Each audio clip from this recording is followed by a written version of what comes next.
Radio Kantipur, radio राष्ट्रको। कोरोनाका कारण 4 महिनादेखि बन्द रहेका लामो तथा मध्यम दूरीका सार्वजनिक यातायात निषेधाज्ञा खुलेसँगै आजदेखि सञ्चालनमा।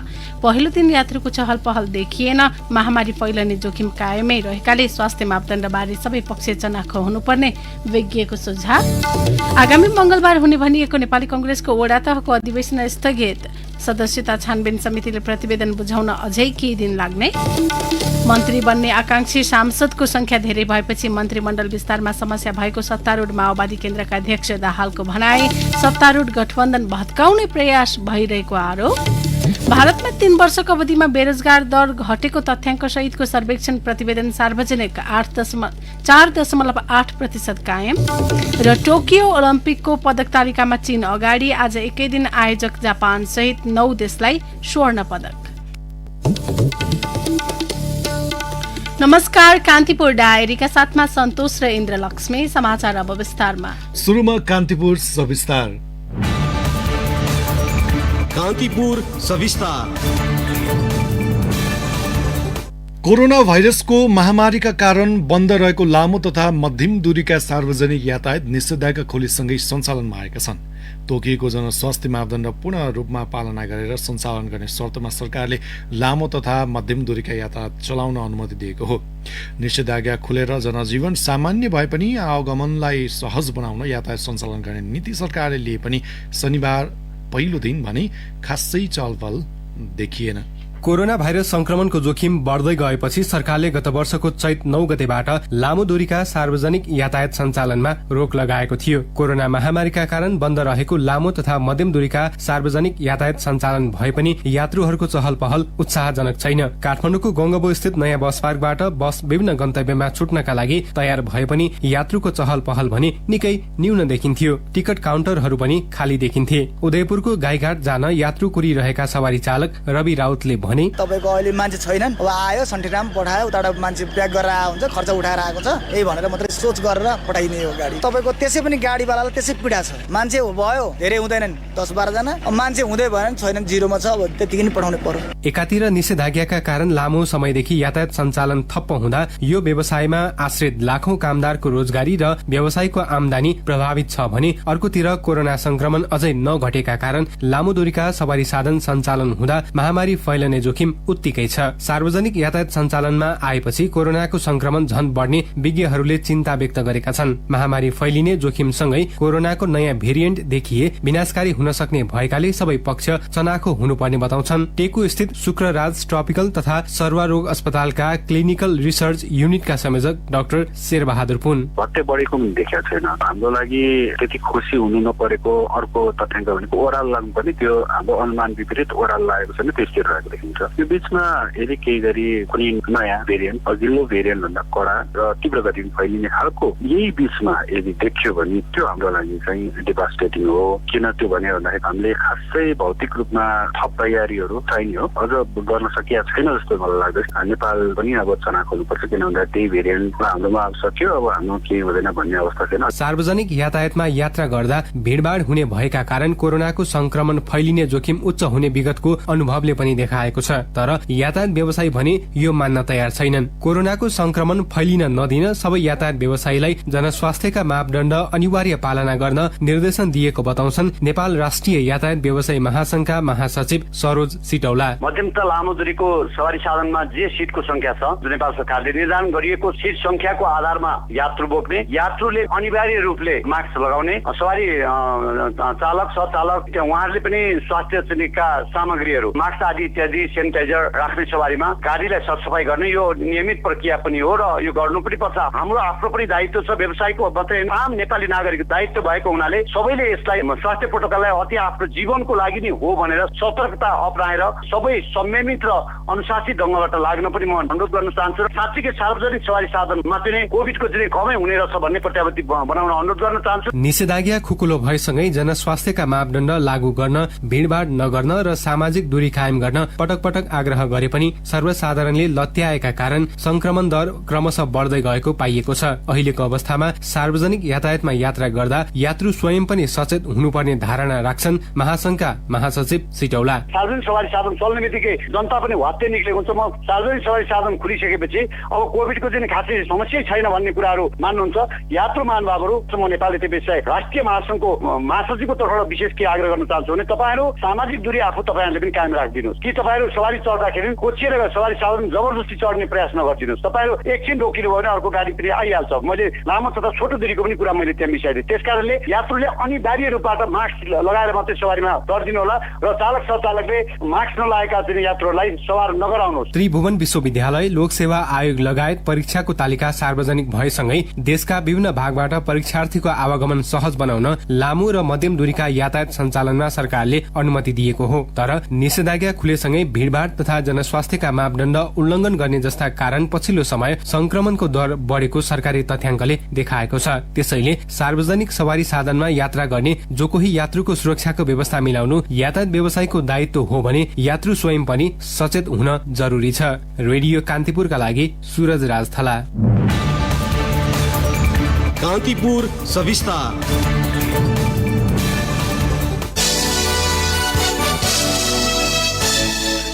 क्रियाशील सदस्यता नवीकरण र वितरणको विवादका कारण आगामी मंगलबारबाट हुने भनिएको नेपाली कंग्रेसको वडा तहको अधिवेशन स्थगित भएको छ। बुढा नीलकण्ठ स्थित प्रधानमन्त्री तथा पार्टी सभापति शेरबहादुर देउबा निवासमा बिहान बसेको पदाधिकारी र पूर्व पदाधिकारीको बैठकले वडा तहको अधिवेशन स्थगित गर्ने सहमति जुटाएको हो। वरिष्ठ नेता रामचन्द्र पौडेलले आगामी मंगलबार बस्ने बैठकले वडा तहको अधिवेशन गर्ने तय गर्ने बताउनुभयो। वडा तहको अधिवेशन यही साउन अन्तिम साता गर्ने तयारी गरेको छ। सदस्यता नवीकरण र वितरणको विवादले 14औं महाधिवेशनको तयारी प्रभावित भए पनि कंग्रेसले कोरोना संक्रमण जोखिम कायमै रहेको भन्दै वडा तहको महाधिवेशन सारेको हो। यसैबीच क्रियाशील सदस्यता छानबिन समितिले प्रतिवेदन बुझाउने अझै केही दिन लाग्ने बताएको छ। प्रतिवेदन बुझाउने तयारी भए पनि सभापति देउवाले सबै विवाद अन्त्य गरेर अघि बढ्न आग्रह गरेपछि प्रतिवेदन बुझाउन केही दिन लाग्ने समितिका सदस्य प्रदीप पौड्यालले बताउनुभयो। कंग्रेसको 14औं महाधिवेशन भदौ 16 देखि 19 गतेसम्म काठमाडौँमा गर्ने तय भएको छ।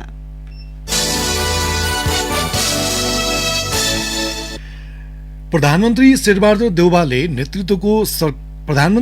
देउबा नेतृत्वको सरकारले पूर्णता पाउन ढिलाइ भइरहेका बेला सत्तारूढ दलका एकजना प्रमुख नेताले आफ्नो पार्टीभित्र मन्त्री बन्ने आकांक्षी धेरै भएकाले मन्त्रीमण्डल विस्तारमा समस्या भएको बताएका छन्। माओवादी केन्द्रका अध्यक्ष पुष्पकमल दाहालले मन्त्री बन्ने आकांक्षा सांसदको संख्या धेरै भएपछि आफू तनावमा रहेको बताउनुभयो। नेपाल कम्युनिस्ट पार्टीका संस्थापक नेता नरबहादुर कर्मचारीको 8औं स्मृति दिवसको अवसरमा काठमाडौँमा आयोजित कार्यक्रममा दाहालले आफ्नो पार्टीका सबैजसो सांसद मन्त्री बन्ने होडमा रहेको बताउनुभयो। 4-5 दिनदेखि म चाहिँ साँच्चै एक खालको मानसिक तनावभित्र छु। सबैलाई बनाउनु त मन लाग्छ नि, सबै उन्चा नै बनाइदिन पाए नि हुन्थ्यो मन्त्री। त्यो त हुँदैन। फेरि यसबाट के देखिन्छ भने हामी आदर्शको निम्ति होइन पुरा गर्दा आदर्शका गर्ने ठुला यस्तो हुनुपर्छ क्रान्तिकारी पार्टी, यस्तो हुनुपर्छ निष्ठा, यस्तो हुनुपर्छ आदर्श हामी सबैले भन्ने। तर चित्त चाहिँ के छ भने मन्त्री पाइन्छ कि पाइँदैन, पाइन्छ भने ठिक छ, पाइँदैन भने ठिक छ। यस्तो छ क्या अहिलेको कल्चर भनेको, यो आजको हाम्रो कल्चर हो। पार्टीभित्र मन्त्रीमण्डल विस्तार बारे देखिएको विवाद बारे खुलेरै बोलेका अध्यक्ष दाहालले प्रतिनिधि सभा विघटन विरुद्ध एकजुट भएका दलहरूको सत्ता गठबन्धन भत्काउने प्रयास भइरहेको बताउनुभयो। प्रतिक्रियावादीहरू यो गठबन्धन हुँदाखेरि यसलाई टुटाउन धेरै बल भयो। हेर्नुहोस् यो सरकार गठन भन्दा अगाडि नै यसलाई टुटाउन निकै धेरै कसरत भयो। त्यो कसरत हुँदाखेरि के साथीहरू बडो नपत्याउँदो किसिमले ढल्लिनु भयो। पछिल्लो राजीनामा प्रकरणसम्म तपाईँ हामीलाई थाहा छ गठबन्धनमा राम्रो भूमिका खेलेका बडो स्पिरिटको साथ गरेका साथीहरू पनि ढले। त्यो त्यत्तिकै ढलेको भन्न हुँदैन, त्यहाँ भित्र धेरै गम्भीर ढङ्गले नै चिजहरू भएका छन्। त्यसपछि चाहिँ गठबन्धन टुटाउन नसकेपछि यो गठबन्धनलाई बहुमत प्राप्त नहोस् भन्नको निम्ति झन् ठुलो कसरत सुरु भयो। यसबाट प्रतिक्रियावादीहरू निकै नै नसोचेको कुरा भएको ठानेका छन्। अर्को प्रसंगमा दाहालले एमसीसीको विषय उठाएर दलहरूबीच झगडा गराउने प्रयास भए पनि त्यसलाई असफल बनाउने दावी गर्नुभयो। दाहालले एमाले अध्यक्ष केपी शर्मा ओली सरकारबाट बाहिरिएपछि विक्षिप्त बनेको टिप्पणी गर्नुभयो। उहाँले कम्युनिस्ट पार्टीका अहिलेका नेताहरू संस्थापक नेता कर्मचारी जस्तो हुन नसकेको भन्दै गुनासो समेत गर्नुभयो। म झन्डै 6 वर्ष जति उहाँकै संरक्षणमा बसेँ। मैले जनयुद्धको सबै तयारी उहाँसँग सल्लाह गरेरै गरेँ। क्रान्तिकारी हुनुपर्छ भन्ने उहाँको स्पिरिट थियो र मुख्यतः नरबहादुरजीको अभिभावकत्व चाहिँ मैले नजिकबाट महसुस गरेँ। उहाँमा कुनै दम्भ, कुनै अहंकार, कुनै पद प्रतिष्ठाको निम्ति लोभ थिएन। हामी चाहिँ त्यस्ता छैनौँ। हामी त्यस्ता छैनौँ भनेर सबैले मान्न पर्ने देख्छु मैले, मदेखि लिएर हामी सबै। कोही पनि यहाँ धेरै फुर्ती लाएर चाहिँ केही अर्थ छैन।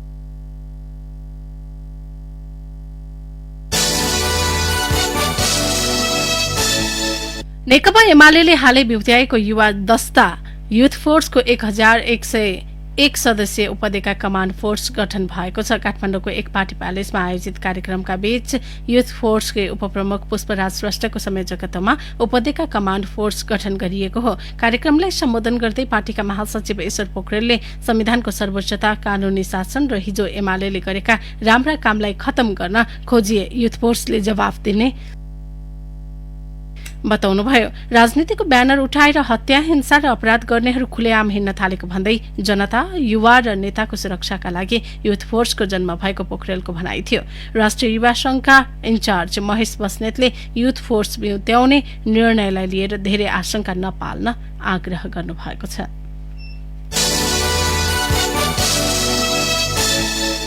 जनता समाजवादी पार्टी जसपा कार्यकारिणी समितिले संघीय संसदीय दलको विधान 2078 अध्ययनका लागि सदस्यहरूलाई वितरण गरेको छ। अध्यक्ष उपेन्द्र यादव पक्षीय कार्यकारिणी समिति बैठकमा सदस्यले विधान अध्ययन गरी अर्को बैठकमा सुझाव पेश गर्नुपर्ने माग गरेका थिए। बैठकमा पछिल्लो राजनैतिक घटनाक्रम, गठबन्धनको सरकारमा सहभागिता लगायतका विषयमा सामान्य छलफल भएको नेता राम सहायक यादवले बताउनुभयो। गत मंगलबार बसेको जसपा संसदीय दलको बैठकले संघीय संसदीय दलको विधान 2078 को विधान पारित गर्दै कार्यकारिणी समितिमा पठाउने निर्णय गरेको थियो। नेपाल कम्युनिस्ट पार्टीका महासचिव नेत्र विक्रम चन्दले आज एकै दिन पूर्व गृहमन्त्री रामबहादुर थापा र जसपा अध्यक्ष महन्त ठाकुरसँग छलफल गर्नु भएको छ। पछिल्लो समय विभिन्न दलका शीर्ष नेतासँगको भेटवार्तालाई निरन्तरता दिएका चन्दले आज एक दिन दुई फरक दलका नेतासँग भेट गर्नु भएको हो। पूर्व माओवादी नेता थापालाई भेट्न चन्द थापाकै निवासमा पुग्नु भएको थियो।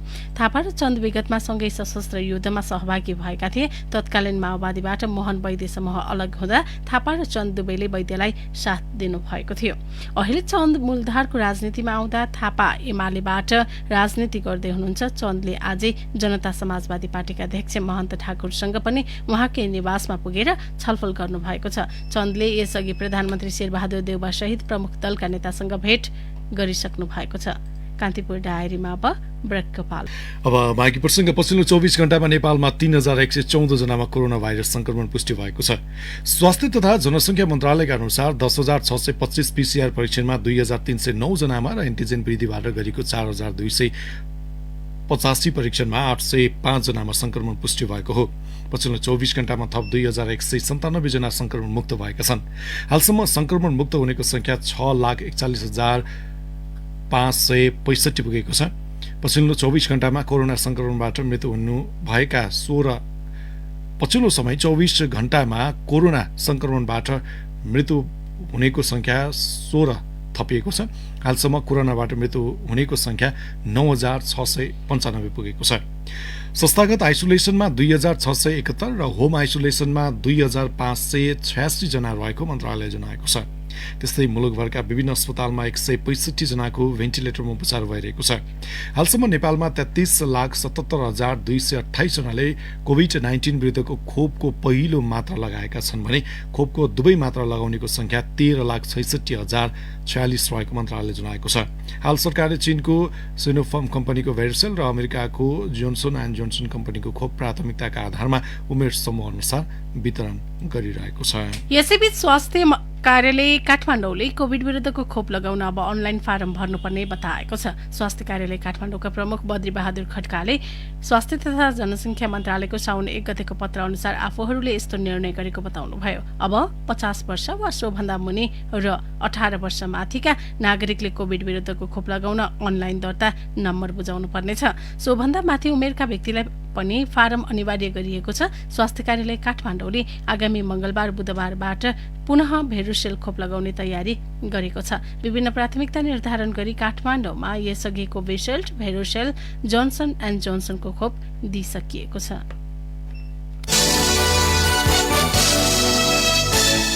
लकडाउनको समयमा मलेसियामा मृत्यु भएका मध्ये 27 जना नेपाली कामदारको शव आज नेपाल ल्याइएको छ, जसमा 3 जनाको अस्तु मात्रै छ। मलेसिया स्थित नेपाली दूतावासका अनुसार अन्तर्राष्ट्रिय उडान रोकिएकाले समयमा नै शव पठाउन नसकिएको हो। लामो समयसम्म सरकारले नेपाल एयरलाइन्सको वाइड बडी जहाज नपठाइदिएकाले मलेसियामा मृतक कामदारको शव ल्याउन सकिएको थिएन। दूतावासका अनुसार मृत्यु हुने मध्ये अधिकांशले आत्महत्या गरेका थिए। त्यसबाहेक औद्योगिक दुर्घटना, सड़क दुर्घटना र क्रोनिक रोगबाट मृत्यु भएको थियो। यी सबहरूलाई नेपाल एयरलाइन्सको उडान नम्बर 416 को वाइड बडीबाट आज बिहान त्रिभुवन विमानस्थलमा ल्याइएको हो। सुनसरीको धरान स्थित बीपी कोइराला स्वास्थ्य विज्ञान प्रतिष्ठानमा 5 सातादेखि प्रतिष्ठान शुद्धिकरणको आन्दोलन चलिरहेको छ। कोरोना महामारीका बेला शुरू भएको यो आन्दोलनका पक्षमा मुलुकका विभिन्न ठाउँमा प्रदर्शन समेत भइरहेको छ, तर समस्या समाधानका लागि सरकारले भने तत्परता देखाएको छैन। थप जानकारी सहित सुनसरीबाट अर्जुन सुवेदी। प्रतिष्ठानको आर्थिक अनियमितताबारे अख्तियार दुरूपयोग अनुसन्धान आयोगको ध्यानाकर्षण गराएका डाक्टर विष्णु पोखरेललाई उपकुलपति ज्ञानेन्द्र गिरीले स्पष्टीकरण सोधेपछि पछिल्लो समय आन्दोलन शुरू भएको हो। त्यसयता चिकित्सक, विद्यार्थी र कर्मचारीहरूले संयुक्त संघर्ष समिति मार्फत आन्दोलन चर्काएका छन् भने विभिन्न 9 राजनीतिक दल र नागरिक दबाव सञ्जाल पनि आन्दोलनमा छ। उनीहरूले आन्दोलनलाई चाँडोभन्दा चाँडो सम्बोधन गरेर दुधको दुध पानीको पानी छुट्याउन माग गरेका छन्। प्रतिष्ठानकी नर्स रिता पोखरेल, राज्यले नै यो कुलपति सहकुलपति स्तरबाट दुधको दुध पानीको पानी छुट्याइदिएर कोही दोषी छ भने उहाँहरूलाई कारबाही गर्नु पर्यो, छैन भने उहाँहरू चाहिँ दोषी होइन भनेर दिनु पर्यो। आन्दोलनको 2 सातापछि संघर्ष समितिसँग शुरू भएको वार्ताको क्रममा असार 15 गते उपकुलपति गिरी मदिरा पिएको अवस्थामा आएको भन्दै वार्ता भाँडिएपछि आन्दोलन झनै चर्किएको हो। संघर्ष समितिले प्रतिष्ठानका 4 जना पदाधिकारीको कार्यकक्षमा तालाबन्दी गर्दै राजीनामा मागेका छन्। आन्दोलनको 1 महिनापछि प्रधानमन्त्री कार्यालयका सचिवको नेतृत्वको कार्यदलसँग छलफल भए पनि आन्दोलन रोकिएको छैन। आन्दोलनरत संयुक्त संघर्ष समितिका संयोजक डाक्टर एसपी रिमाल, दुर्भाग्यपूर्ण परिस्थिति भइसके पछाडि उहाँ 4 जनासँग वार्तामा बस्ने कुनै नैतिक अधिकार छैन। उहाँहरूलाई पदमा बस्ने पनि 1 मिनेटको नैतिक अधिकार छैन। तसर्थ प्रधानमन्त्री कार्यालयले कुलपतिको हैसियतले इमिडिएटली यसलाई इन्टरभेन गर्नुपर्छ, नभए अब निकट भविष्यमै गम्भीर दुर्घटना निम्ति नै हामीलाई डर लागिरहेको छ। संयुक्त संघर्ष समितिले प्रतिष्ठानका पदाधिकारीसँग वार्ता नगर्ने अडान लिएपछि दबावमा परेका पदाधिकारीहरूले प्रतिष्ठानभित्रकै अन्य सरकारवालाहरूसँग संवाद गरे पनि सफलता हात पारेका छैनन्। विगतमा एक अर्काको खैरो खन्ने पदाधिकारीहरू आन्दोलन उत्कर्षमा पुगेपछि मिलेरै संस्थालाई अघि बढाउने प्रतिबद्धता जनाउन लागि परेका छन्। प्रतिष्ठानका उपकुलपति डाक्टर ज्ञानेन्द्र गिरी, लामो संवाद गरेर अब यसलाई कसरी समाधान गर्ने त्योतिर सबैको विचार लिएर माइन्डिङ गरेर त्यसलाई हामीले सम्बन्धित इकाइमा प्रधानमन्त्री कार्यालयदेखि लिएर मन्त्रालयदेखि लिएर सबैतिर हामीले चाहिँ पठायौँ। सबैको एउटा साझा अभिमत के छ भने यी संस्थाको यो जुन डेडलक हो यो समयमै यथाशीघ्र इन्ड हुनुपर्छ भनेर। प्रधानमन्त्री कार्यालयका सचिव नेतृत्वको कार्यदल गत सोमबार प्रतिष्ठान आएर 2 दिनको छलफल पश्चात काठमाडौँ फर्किसकेको छ। प्रतिष्ठानको समस्यालाई सम्बन्धित निकायले बेलैमा गम्भीर रूपमा नलिएकाले अहिले पनि थप अन्यल कायमै छ। रेडियो कान्तिपुरका लागि अर्जुन सुवेदी, सुनसरी।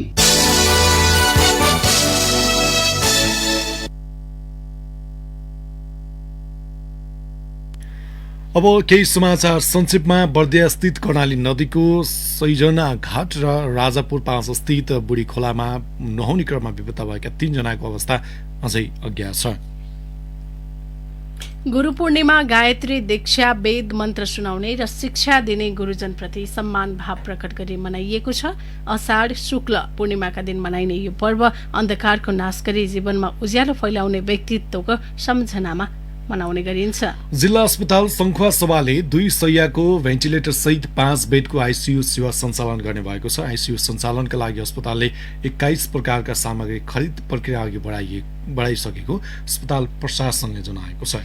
प्रहरीले मोरङको विराटनगर महानगरपालिका 17 मटेरुवाबाट अवैध भारतीय रुपियाँ र अमेरिकन डलर सहित 2 जना भारतीय नागरिकलाई पक्राउ गरेको छ। जिल्ला प्रहरी कार्यालय मोरङबाट खटिएको टोलीले नेपालतर्फ आउने क्रममा भारतको उत्तर प्रदेशको लखनऊका 34 वर्षीय अतुल कुमार र 35 वर्षीय सन्दीप सिंह रोयलाई पक्राउ गरेको हो।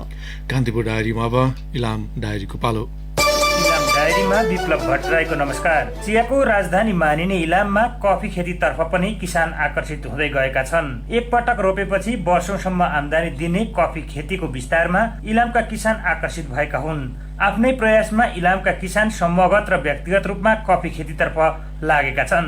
राष्ट्रिय चिया तथा कफी विकास बोर्डको तथ्याङ्क अनुसार इलामका 920 जना किसानले 91 हेक्टर जमिनमा कफी खेती गरेका छन्। इलामको माटो कफी खेतीका लागि अब्बल रहेको छ। रोपेको 4 वर्षपछि उत्पादन दिने कफीको एउटा बोटबाट कम्तीमा 15 किलोसम्म उत्पादन हुन्छ। निषेधाज्ञा खुकुलो बनाउँदै जनजीवन सहज बनाउने प्रयास गरिएपछि इलाममा कोरोनाको प्रकोप बढ्दो क्रममा देखिएको छ। सदरमुकाम सहित बजार क्षेत्रमा मात्र नभएर ग्रामीण क्षेत्रमा पनि कोभिड-19 का बिरामी थपिँदै गएका हुन्। इलाम अस्पतालको इमर्जेन्सीमा कोभिडका बिरामी र अन्यलाई पनि एकै ठाउँमा राखेर उपचार गर्नुपर्ने बाध्यता देखिएको छ। आउँदो साता लोकसेवाको परीक्षाका लागि ठूलो संख्यामा विद्यार्थी सदरमुकाममा जम्मा हुने भएपछि स्थानीयमा थप त्रास बढेको हो।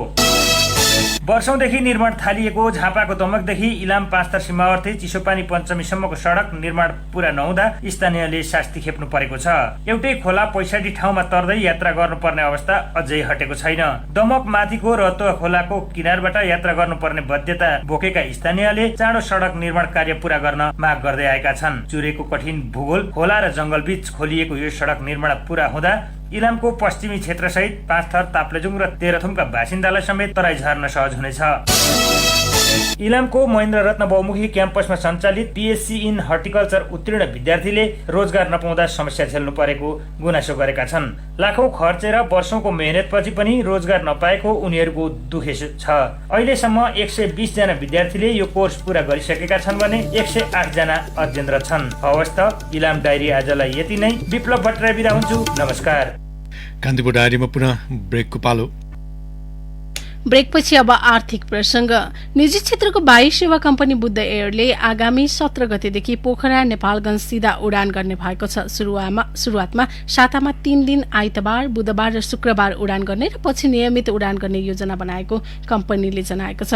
पोखरा नेपालगञ्ज उडानबाट दुवै ठाउँका पर्यटकीय स्थलमा चहल पहल बढ्ने अपेक्षा गरिएको कम्पनीका निर्देशक रूपेश जोशीले बताउनुभयो। यस उडानबाट नेपालगञ्ज नजिकका भारतीय शहर लखनऊ, कानपुर लगायत गन्तव्यका पर्यटक पनि आकर्षित हुने कम्पनीको भनाइ छ। बुद्ध एयरको भगिनी संस्था बुद्ध होलिडेजले पोखरा नेपालगञ्ज दुवै गन्तव्यका लागि आकर्षक होलिडेज प्याकेज पनि सञ्चालन गर्ने कम्पनीले उल्लेख गरेको छ। अब आर्थिक प्रसंग। भारतमा बेरोजगारीको संख्यामा कमी आएको एक सर्वेक्षणले देखाएको छ। सन् 2017, 2018, सन् 2018, 2019 र 2019-2020 को तुलनामा अहिले बेरोजगार दर घटेको बीबीसीले उल्लेख गरेको छ। पेरियोडिक लेबर फोर्सको पछिल्लो प्रतिवेदन अनुसार सन् 2019 को जुलाई र 2020 को जुनको बीचको अवधिमा बेरोजगार दर घटेर 4.8% मा कायम भएको छ। सन् 2018-2019 को सोही अवधिमा सो दर 5.8% थियो भने सन् 2017-2018 को सोही अवधिमा 6.1% रहेको थियो। भारतको महाराष्ट्रमा अविरल वर्षापछिको बाढी र पहिरोमा परि 136 जनाको मृत्यु भएको छ। वर्षाका कारण महाराष्ट्रका सयौं गाउँ डुबानमा परेका छन् भने हजारौं मानिस विस्थापित भएका छन्। कैयौं हराइरहेका मानिसको खोजीमा भारतीय सेना सहितका उद्धारकर्ता खटिएको बीबीसीले उल्लेख गरेको छ। महाराष्ट्रमा दशकौं पछिको भारी वर्षा भएको त्यहाँ स्थित मौसम विभागले उल्लेख गरेको छ। त्यसको मुख्य कारण जलवायु परिवर्तन पनि रहेको मौसमविदहरूको भनाइ छ। यसअघि हिजै मात्र प्रधानमन्त्री नरेन्द्र मोदीले बाढी पहिरोमा परि ज्यान गुमाएका परिवारलाई 2 लाख र घाइते भएकालाई उपचारका लागि 50,000 रुपियाँ राहत स्वरूप उपलब्ध गराउने बताउनु भएको थियो। कोरोना भाइरसको संक्रमण दर तीव्र बनेको भन्दै अस्ट्रेलिया सरकारले लागू गरेको लकडाउन विरुद्ध सिडनी, मेलबर्न र ब्रिस्बेनमा हजारौं सर्वसाधारण सडकमा उत्रेका छन्। प्रदर्शनका क्रममा प्रहरीले 57 जनालाई नियन्त्रणमा लिएको छ। सरकारले तत्काल लकडाउन हटाएर नागरिकलाई जीविकोपार्जनका लागि स्वतन्त्र बनाउनु पर्ने प्रदर्शनकारीले माग गरेका छन्। भारतीय डेल्टा भेरिएन्टले संक्रमण दर उच्च बन्दै गएको भन्दै सरकारले विभिन्न प्रतिबन्ध सहित लकडाउन घोषणा गरेको थियो। लकडाउनका कारण 1 करोड 30 लाख बढी अस्ट्रेलियन प्रभावित भएका छन्। अस्ट्रेलियामा हालसम्म जम्मा 14% नागरिकले मात्रै खोप लगाउन पाएका छन्। अब खेल प्रसंग। टोकियो ओलम्पिकको पदक तालिकामा चीन अगाडि देखिएको छ। यो समाचार तयार पार्दासम्म चीनले महिला 10 मिटर एयर राइफल र फेन्सिङको महिलातर्फ स्वर्ण पदक जितेको छ भने सुटिङको महिला 10 मिटर एयर पेस्तोल काँस्य पदक पनि जितेको छ। यसैबीच आयोजक जापान सहित 9 राष्ट्रले एक एक स्वर्ण पदक जितेका छन्। जापानले जुडोको पुरुषतर्फ 60 केजीमा पहिलो स्वर्ण पदक जितेको हो। दक्षिण कोरियाले आर्चरीको टिम इभेन्ट, इटलीले 58 केजी पुरुष टेक्वान्डो, हंगेरीले पुरुष फेन्सिङ, इक्वेडरले साइक्लिङ, इरानले सुटिङ र कोसोभोले महिला 48 केजी जुडो र थाइल्याण्डले महिला 49 केजी टेक्वान्डोमा स्वर्ण पदक जितेका छन्। हवस्, यिनै प्रसङ्गसँगै कान्तिपुर डायरीका आजका हाम्रा सम्पूर्ण बुलेटिन यही सकिएका छन्। भोलि बिहान 6:30 बजे नियमित बुलेटिनका साथमा उपस्थित हुनेछौँ। तबसम्मलाई सन्तोष र इन्द्रलक्ष्मी बिदा हुन्छौँ। नमस्कार, शुभरात्रि।